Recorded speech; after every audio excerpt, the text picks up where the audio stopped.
What if some of the biggest names in American industry, the ones often called robber barons, weren't just ruthless villains? Hmm. What if they were actually like innovators who really pushed living standards up and created huge opportunity? It's kind of a challenging idea, isn't it?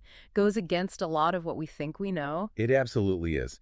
That term robber baron, I mean, it carries so much negative baggage, right? Frames them almost purely as exploiters.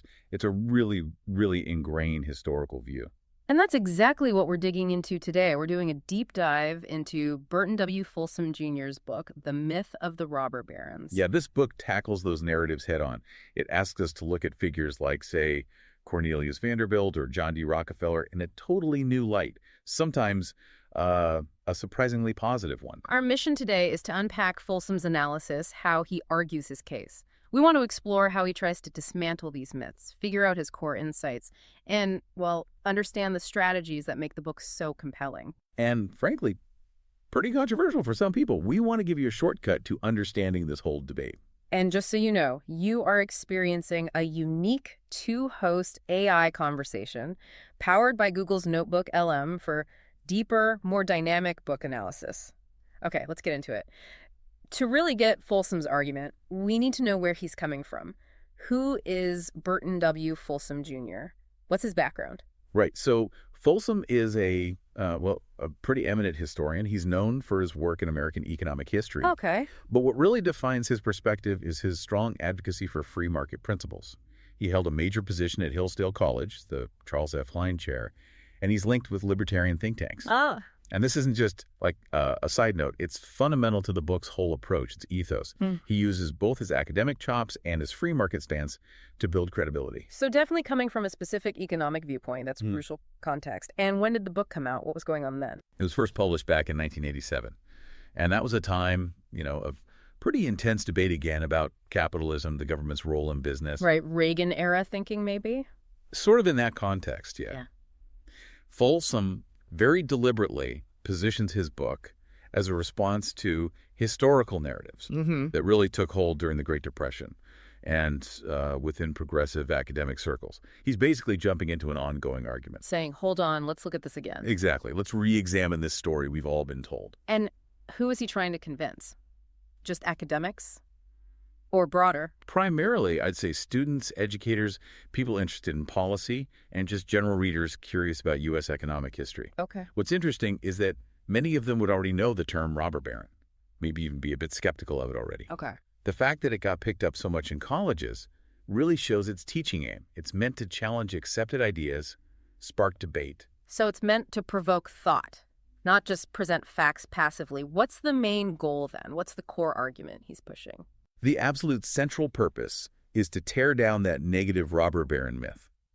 Folsom argues that many of these big industrialists, the ones he calls market entrepreneurs, were actually constructive forces. Constructive how? He wants to persuade you that they made huge contributions to American prosperity, to innovation, directly challenging the stories that only talk about exploitation or, corruption. He's trying to flip the script. And he makes a really key distinction, doesn't he, between market entrepreneurs and political entrepreneurs. Can you break that down? Maybe give an example? Yeah, this distinction is absolutely the foundation of his entire argument. Market entrepreneurs, in his view, are all about innovation, competition, and crucially, they refuse government subsidies. They stand on their own 2 feet, business-wise. Pretty much. They succeed by offering better stuff, cheaper prices. That benefits consumers. Think of Cornelius Vanderbilt.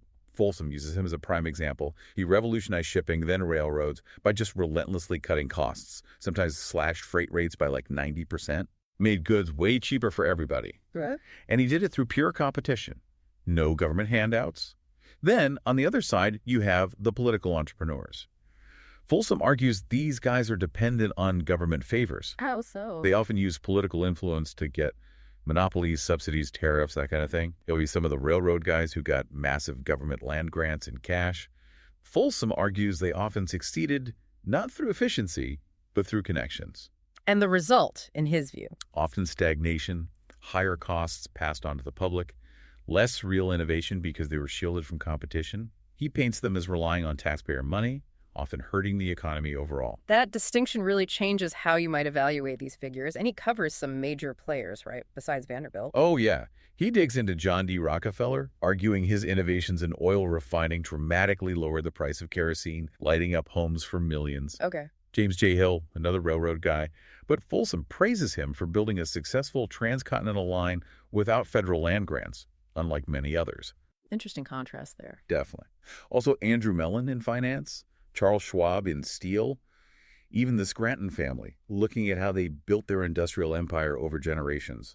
Again, focusing on the market aspect. So, quite a roster, all viewed through this market versus political lens. What about the tone of the book? Is it a dry academic read, or...? No, not dry. I'd say it's analytically assertive. Sometimes, honestly, quite combative, especially when he's taking on what he sees as textbook orthodoxy or government intervention. He doesn't pull punches. Not really. Yeah. The style is direct, pretty accessible language, but definitely argumentative, even polemical at times. He uses strong words. He's not aiming for quiet agreement. He wants you to rethink things, maybe even get a bit fired up. So he's clearly reacting against something. What was the immediate trigger, the why now, for writing this? What problem was he trying to solve? He's writing in direct response to those dominant textbook narratives. He believes they unfairly demonize successful business leaders and at the same time kind of glorify government intervention. And he sees that as a problem. A big one. He sees it as a distortion of history that's damaging the whole idea of free enterprise. His goal is to correct what he views as a major historical misrepresentation. Okay, so we get the what and the why. Now, the really interesting part. How does he build his case? How does Folsom persuade people? Let's talk rhetoric. How does he establish his credibility, his ethos? He's very strategic about it. First, he leans heavily on his academic credentials.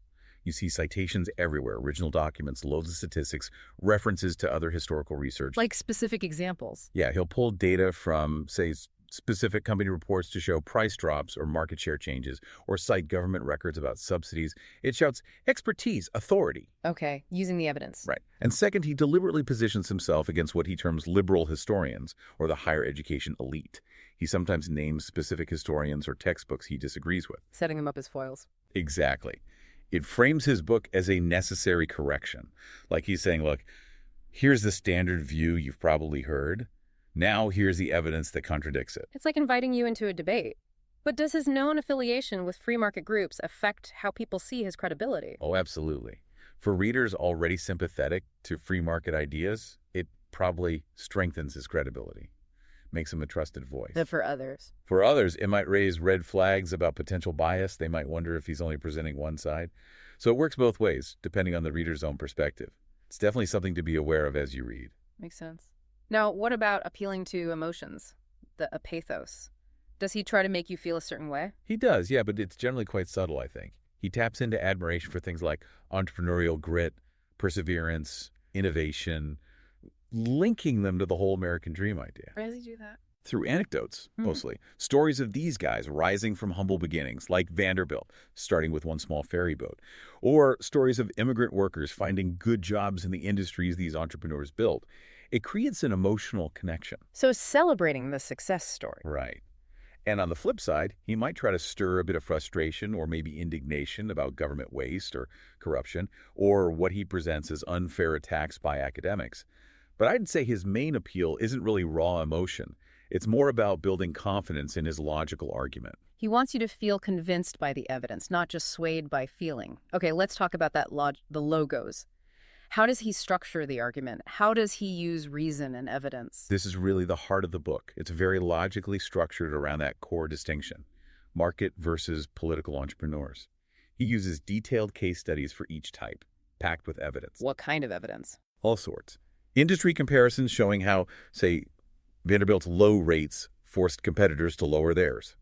Economic outcomes demonstrating lower prices for consumers because of efficiency gains. Failures of government subsidies contrasting subsidized projects with successful private ones. Even looking at generational wealth, like with the Scrantons, showing how market success could be sustained. So he's building a pattern? Market approach leads to X, political approach leads to Y? Exactly. And the structure of the book reinforces this.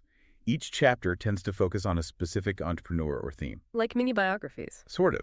This lets him isolate issues and then show patterns across the different cases. He constantly juxtaposes the government-backed ventures, which he often portrays as failures or inefficient, against the market-driven successes. That repeated contrast is really his main logical engine. It drives the point home again and again. And it all builds towards his final critique of the standard historical narratives. Precisely. The conclusion steps back and critiques the textbooks directly, drawing out the implications for how we should think about economics and history education. It's a very methodical buildup. It's interesting how language plays into this, too. What's his writing style like, word choice and all that? His language is generally clear, direct, pretty straightforward, Yeah. accessible, but it definitely has an edge. He uses words like myth, smear, fabricated realities when challenging the views he opposes. Not exactly neutral terms. No. He alternates between concise summaries that state his point clearly and then more detailed comparisons to back it up. Makes it easy to follow, but also emphasizes his points. He doesn't use a ton of figurative language, but when he does, like comparing robber barons to actual feudal barons to show the difference, it's usually quite pointed. And I notice he sometimes talks directly to the reader. Yes, that's another technique. He uses rhetorical questions like, why is upward mobility so difficult today in comparison? It pulls you in, makes you reflect personally on his arguments. Trying to engage you actively. Right, and he frames his whole argument within that broader tradition of limited government, referencing American values, classical liberalism.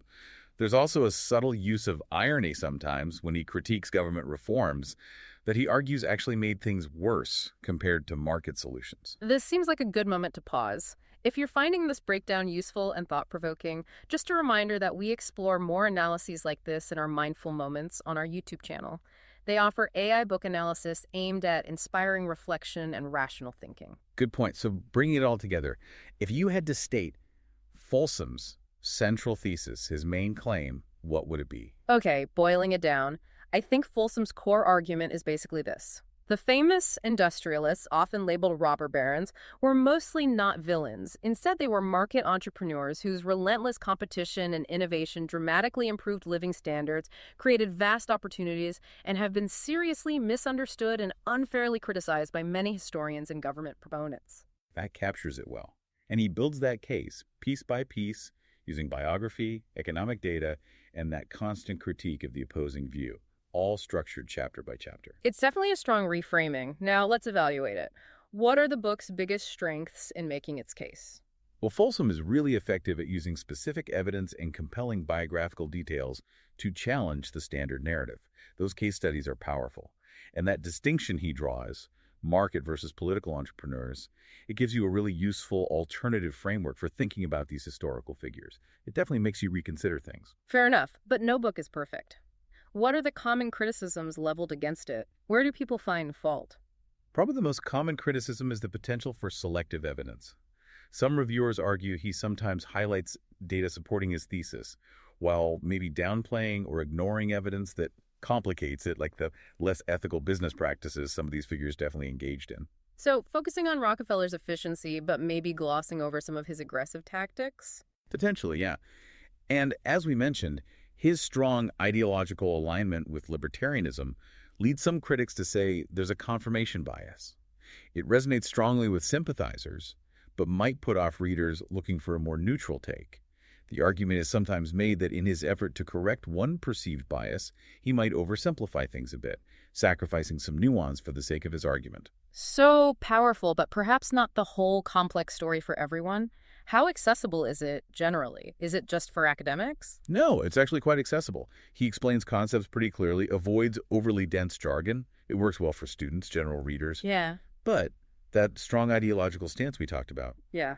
it can be a bit much for readers who aren't already on board. Yeah. If you're looking for a more balanced, middle-of-the-road account, his assertive, sometimes polemical tone might be off-putting. And logically, does he stick to his framework consistently? Generally, yes. The argument follows that market versus political distinction very consistently throughout. The logic is clear, the examples usually fit the categories he's created. It makes the book easy to follow, even if, as critics argue, that framework might sometimes impose a simpler pattern than the messy historical reality. So, bringing this all back to today, why does this book still matter now? What's its relevance? It matters because it forces us to confront how we think about economic power, innovation, regulation, and even morality in business. These aren't just historical debates, they're happening right now. Like debates over tech giants today, maybe. Exactly. Folsom's book highlights that tension between innovation and regulation, success and public perception. The whole robber baron debate, he shows, is really a proxy for these bigger, ongoing arguments in American society about the right balance between government, business, and the public good. His book gives you a powerful, if controversial, lens to view those current debates. It pushes you to question the simple narratives. It really does make you think about how historical stories get told and why. So, wrapping up our deep dive into Burton W. Folsom Jr.'s The Myth of the Robber Barons, we've unpacked his core argument, looked at how he tries to persuade us to see these figures differently, moving beyond those simple labels. And understanding how he builds his case, his rhetorical strategies, helps you not just learn about the past, but also think more critically about how any historical narrative is constructed. It gives you tools to analyze the arguments you hear today about economics and politics. Definitely food for thought. Which leads to our final question for you. As you reflect on Folsom's reevaluation of the robber barons, what other historical figures, or maybe even current societal narratives, do you think could use a similar rigorous reexamination? Where else might the official story be incomplete or misleading? And what difference does that make for how we understand things today? Keep pondering that. For more deep dives and our mindful moments, check out our podcasts and our YouTube channel. And you can click the link you see on screen for an in-depth summary of the book. Please subscribe to our channel, share this discussion if you found it valuable, and if you want to read Folsom's book yourself, there's a purchase link available. And most importantly, keep thinking critically.